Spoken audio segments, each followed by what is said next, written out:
இதத்தாண்டா நாங்க உங்களுக்கு என்ன பாஸ்? நான் இங்க தான் உங்களுக்கு என்ன இங்க தான் இருப்பேன் நான். அதனால என்ன நீங்க ஓடி. ஹாய் ஹலோ எல்லாருக்கும் வணக்கம் and welcome back to our channel Bigg Boss வீட்டுக்குள்ள இன்னைக்கான ரெண்டாவது ப்ரோமோ என்ன அப்படின்னு சொல்லி பார்த்தீங்கன்னா, அந்த மாஸ்க் டாஸ்க்கு போயிட்டு இருக்கு.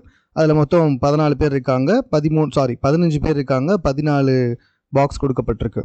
இப்போ என்ன அப்படின்னு சொல்லி பார்த்தீங்கன்னா, தோத்தவங்க, அதாவது இந்த கேமை விட்டு எலிமினேட் ஆனவங்க மறுபடியும் அந்த கேம் நடக்கிற இடத்துக்குள்ளே வரக்கூடாது. ஒரு லைன் போடப்பட்டிருக்கு, அந்த லைனுக்கு வெளியேந்து தான் பேசணும். அப்படி பார்வதி என்ன பண்ணுறாங்கன்னா, அந்த லைனை கிராஸ் பண்ணி உள்ளே வந்து பேசிக்கிட்டு இருக்கும்போது ஜஸ்ட் ஒன்றுமே இல்லை, சபரி என்ன பண்ணுறாங்கன்னா, பார்வதி கொஞ்சம் இந்த சைடு வாங்க அப்படின்னு சொல்லி கூப்பிட்றாரு.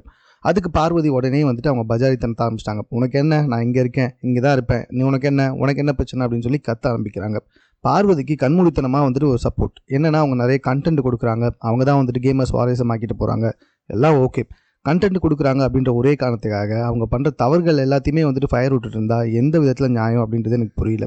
அங்கே சபரி என்ன கேட்டார், இங்கே வந்து பேசுங்க பார்வதி அப்படின்னு தானே சொன்னார். அதுக்கு எதுக்காக பார்வதி தேவையில்லாமல் இந்த அளவுக்கு கத்தணும் அப்படின்றது தான் இந்த இடத்துல கொஸ்டினே.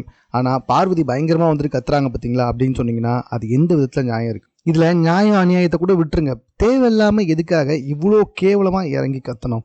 ஒரு ரூல்னு இருக்குது, அந்த ரூலை ஃபாலோ பண்ணுங்க அப்படின்னு சொல்லிட்டு சொல்லும் பொழுது, நான் ஃபாலோ பண்ண மாட்டேன் இப்படி தான் கத்துவேன்னு சொல்கிற பர்சனுக்கு எல்லாருமே சப்போர்ட் பண்ணால் அது என்ன அர்த்தம் அப்படின்றது புரியல. உங்களுக்கு புரிஞ்சால் நீங்கள் கமெண்ட்டில் தெரியப்படுத்துங்க. மேலும் இது போன்ற செய்திகளை விட கூட தெரிந்து கொள்வதற்கு நம்ம சென்னை சேனலை சப்ஸ்கிரைப் பண்ணுங்கள்.